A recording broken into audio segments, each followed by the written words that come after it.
Hello,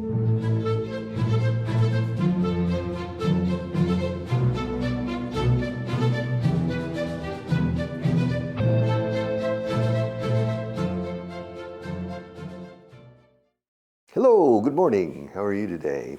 It's a real pleasure to be here. It's a pure delight.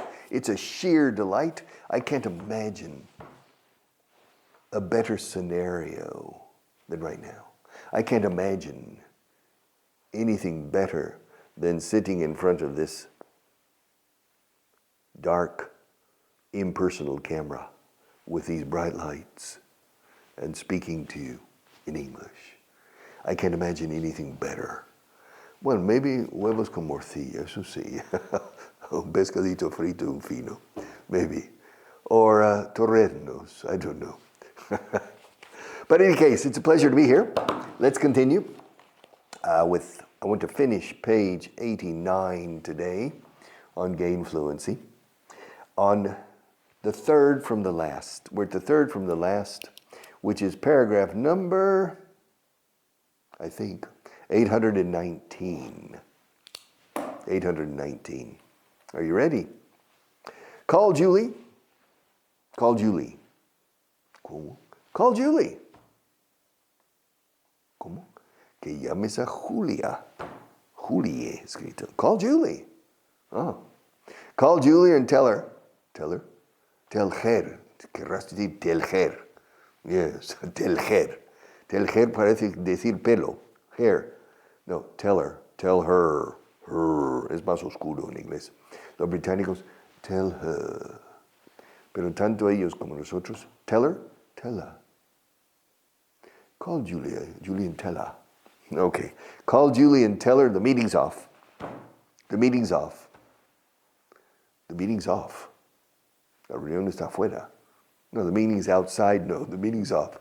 The meeting is off means está cancelado. La reunión está cancelada. It's off. Turn off is apagar. Turn on. Call off is cancelar. Igual que to cancel. To call off. Si alguien cancela la reunión queda cancelada. Okay.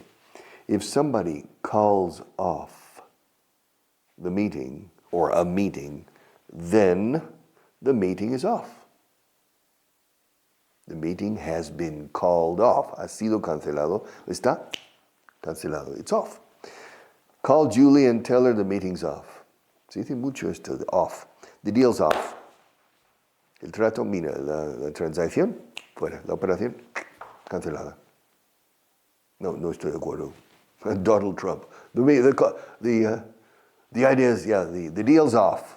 Okay, forget it. Call Julie and tell her como la H, her. Call Julie and tell her the meeting's off. We just got a call from the ministry saying the ministers had an agenda change and won't be able to make it. Typical. Las cosas de palacio van despacio. All right. Acabamos de recibir una llamada del ministerio diciendo que el ministro tiene un cambio de agenda. Y no podrá estar. To make it. No podrá llegar, no podrá hacer acto de presencia. He won't be able to make it. He won't be able to make it. He won't, contracción de will not. He won't be able to make it. Eso de make it se dice 80,000 veces por día. Y ninguno libro de gramática, menos esta, lo enseña. He won't be able to make it. I can't make it. Make it es llegar, estar, o poder estar. Presentarse. Just to make it. Yeah. O por fin llegar, también cuando es por fin. We finally made it. All right. Call Julie and tell her the meeting is off. We just got a call. Ring. We just got a call from the ministry, ministerio, ministry, saying the ministers, ahora el hombre o la mujer, the ministers had an agenda change and won't be able to make it. Typical.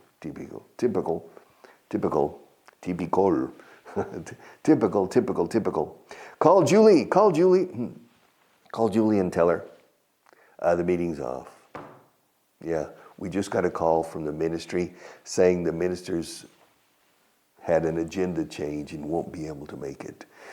The minister has had, claro, el has had, el ministro ha tenido un cambio de agenda. Ha tenido, has had, pero ese has se pega con apóstrofe S a minister, porque dice, ¿dónde estoy? We've just got a call from the ministry saying the ministers had. The ministers had. O sea, the minister has had an agenda change and won't be able to make it. Puh, typical. This is true. If you make an appointment with a top level bureaucrat, top level, or a minister, 50% of the time it's postponed or canceled or changed, something. It happens all the time. The next paragraph, the next to last paragraph on page 89, almost at the bottom, the next to last paragraph, the next to last. If you want to do it, and I want to do it, then what are we waiting for? Let's do it. It's been years since I sat down with a friend and made peanut butter sandwiches. I love them. Yeah.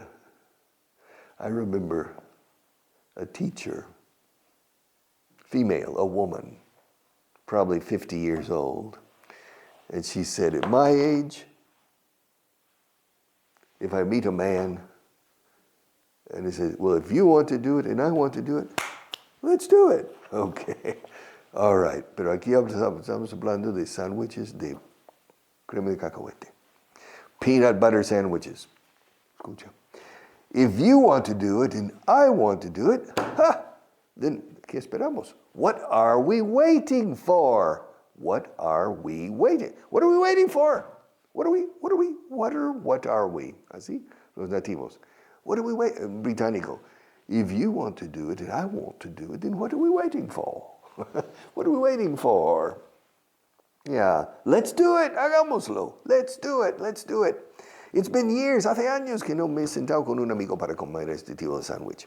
It's been years since I sat down with a friend and made peanut butter sandwiches.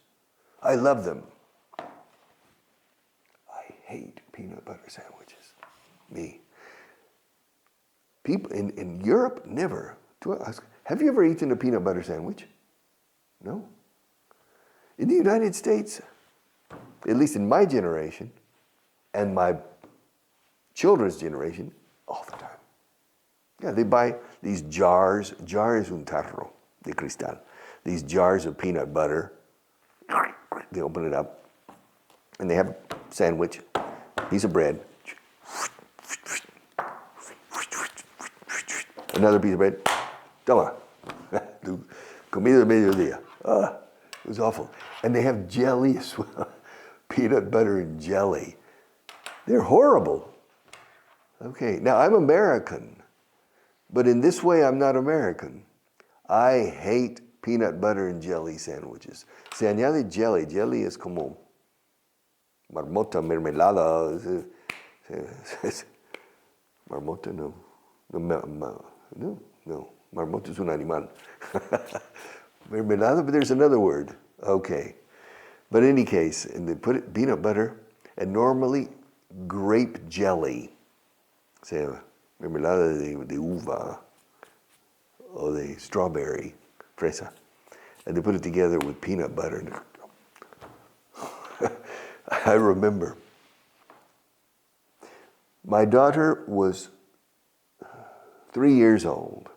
Andrea, tenía 1 y 3 añitos. She knows my daughter. 3 years old. My son was born the following year. So she was an only child. And we went to Austin, Texas. Austin, la capital de Texas. The capital of Texas, Austin. Because my parents were living there.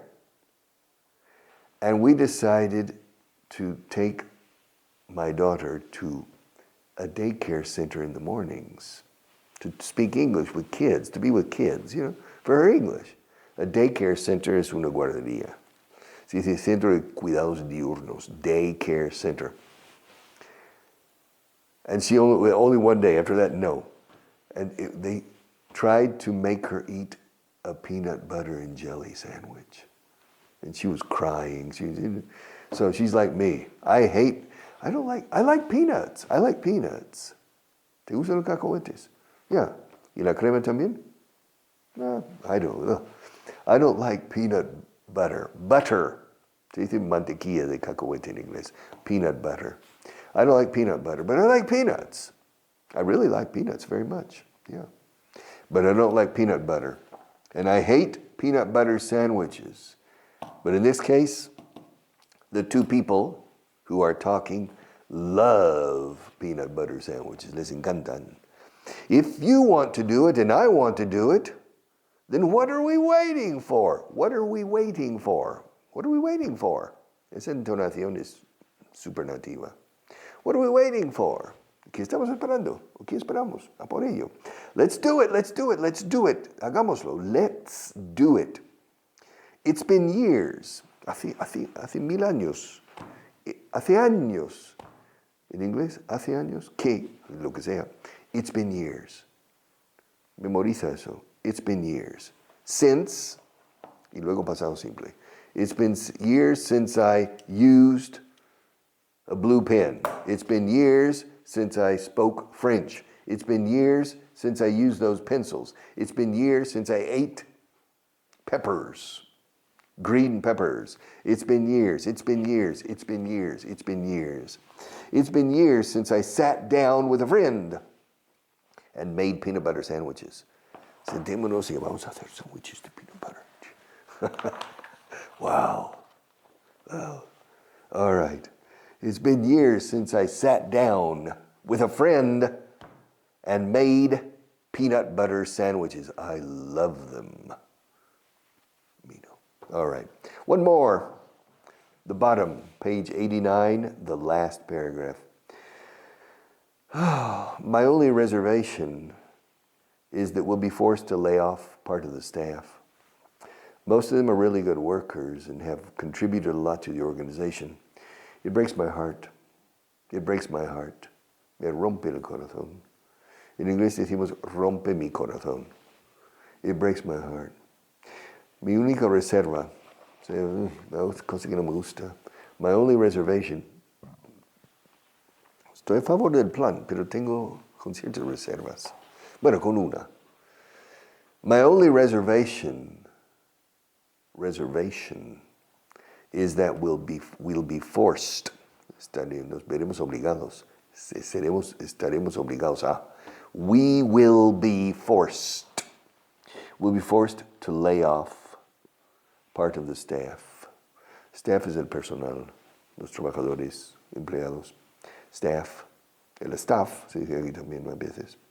To lay off is despedir. Despedir no por problema, bueno, no por problemas con la persona, es por un ERE, por ejemplo, un expediente de regulación de empleo, to lay off. The company, in this case, the company is going through hard times. The company is going through hard times, pasando por momentos difíciles, hard times. And they have to lay off part of the staff, in addition to other actions that need to be taken to save the company. And me, I'm the general manager of this company.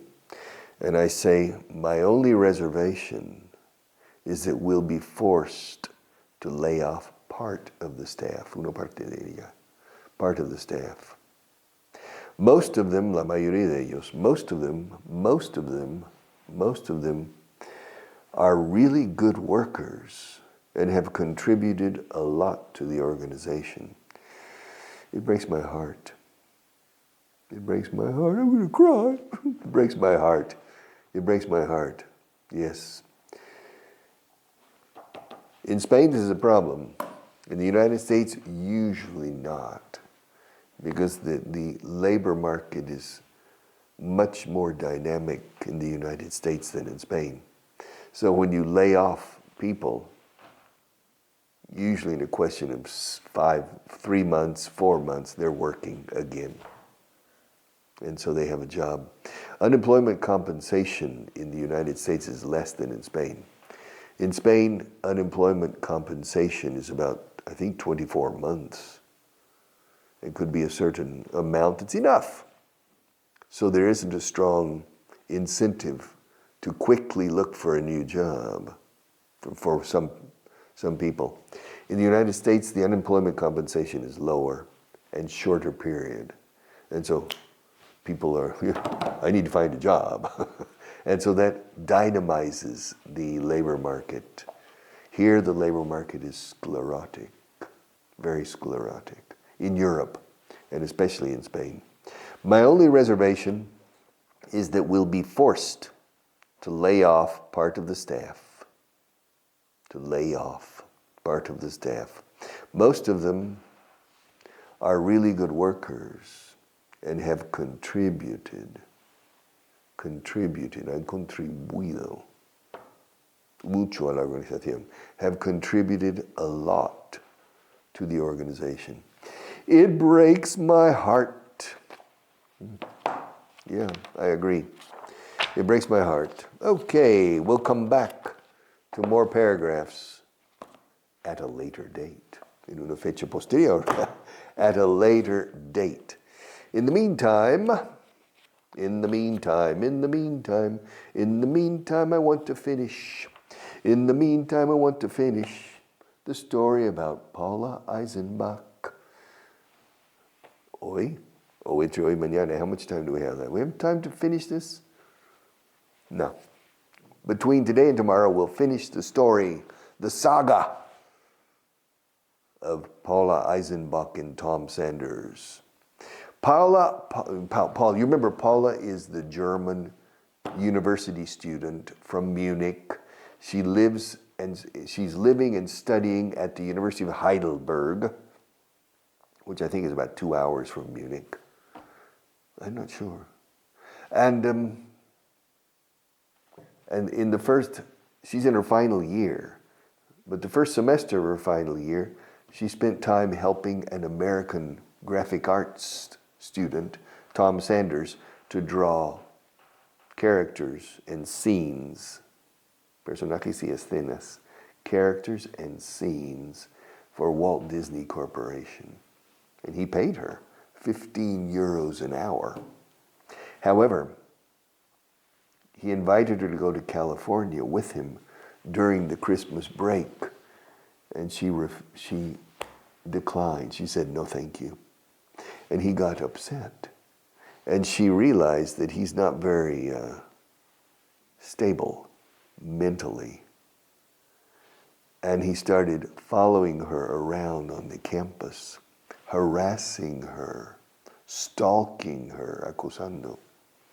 But the Christmas break started and she went with her parents and spent 2 weeks in the Canary Islands, the Spanish Canary Islands, enjoying the sun, forgetting about the problem, and hoping that on her return to Heidelberg, Tom Sanders will have found another person to help him, etc., etc.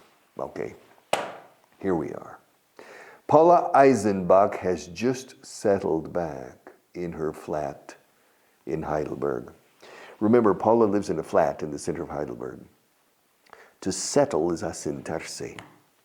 También es colonizar. Los colonos son the settlers. All right. But to settle back means volver a asentarse, volver a ya estar donde suele vivir. Paula Eisenbach has just settled back into, o sea, ha entrado de nuevo para vivir en su casa de Heidelberg, en su piso. Paula Eisenbach has just settled back into, estos inglés es difícil, to settle back into, has just settled back into her flat in Heidelberg. She's been away for 3 weeks. She's been away. She has been away from Heidelberg for 3 weeks during the Christmas break from the university. She spent 2 weeks in the Canary Islands with her parents, and 1 week at her home in Munich. As she was driving up to Heidelberg, tiene un escarabajo. As she was driving, tengo una foto de ella con su escarabajo in one of my books. All right. As she was driving porque es dirección norte. As she was driving up to Heidelberg from Munich, she kept thinking about Tom Sanders. She kept thinking. To keep es conservar, guardar, to keep. También es continuar. Yeah. Keep on. Sigue. No, keep on. Go on. Go on is no pares. Keep on. Mantén el ritmo. No pares. No ralentices. Keep on. And this is, she kept thinking. As she was driving up to Heidelberg, she kept thinking. No paraba de pensar en el sang de Tom este. She kept thinking about Tom Sanders. The American guy. Tom Sanders is the American guy she worked with the Disney drawings. She had turned down an invitation of his. Había rechazado una invitación suya. Había, pluscuamperfecto. She had turned down an invitation of his. An invitation of mine, no. An invitation of yours, no. An invitation of March's, no. An invitation of his. To go to California, no? Yeah. To visit California. And since then, she has seen him following her around the university campus. She had been glad to get away from Heidelberg for the Christmas holidays. But when she got back last night, llegó anoche a Heidelberg. When she got back last night, preguntándose, if he would start following her again, she got some interesting news. When she got to the flat, the first thing her flatmates told her was that Tom Sanders was in jail. Tom está en el calabozo. In jail. Escrito Jail. In jail. Yeah. The first thing her flatmates told her was that Tom Sanders was in jail. The police had caught him. Yeah. Looking in the windows of one of the girls' dormitories next to the Heidelberg campus. In English, dormitory is residencia estudiantil. No es dormitorio. When I came to Spain, I said, no, este va a ser tu dormitorio. O sea, alcoba, habitación, dormitorio. Okay. Because we say bedroom. But in English, dormitory is a building. In American English, it's a building where many, many students live. So and we say the dorm.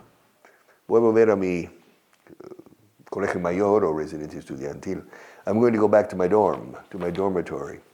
And the police caught Tom Sanders looking in the window in a girl's dormitory. He's a peeping Tom, por eso se llama Tom. A peeping Tom, to peep. Bueno, la mirilla en una puerta, ¿tenés mirilla? Yeah. It's a peep hole. I'm peeping at you.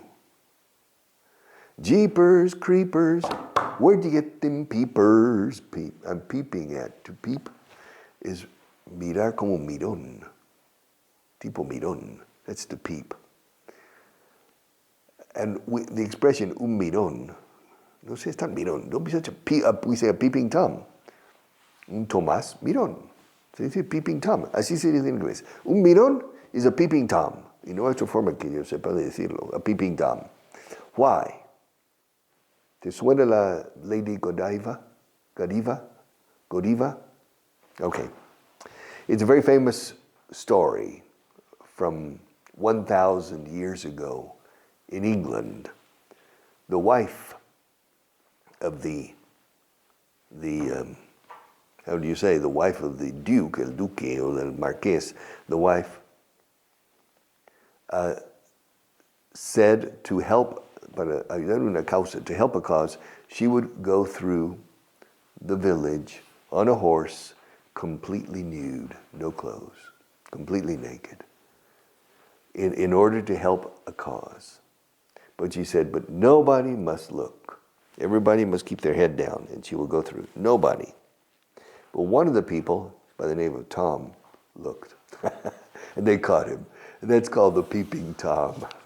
The peeping Tom. And so Tom Sanders apparently is a peeping Tom. The police caught him looking in the windows of the girls' dormitory just off the campus of the University of Heidelberg. I'll come back and finish this story tomorrow.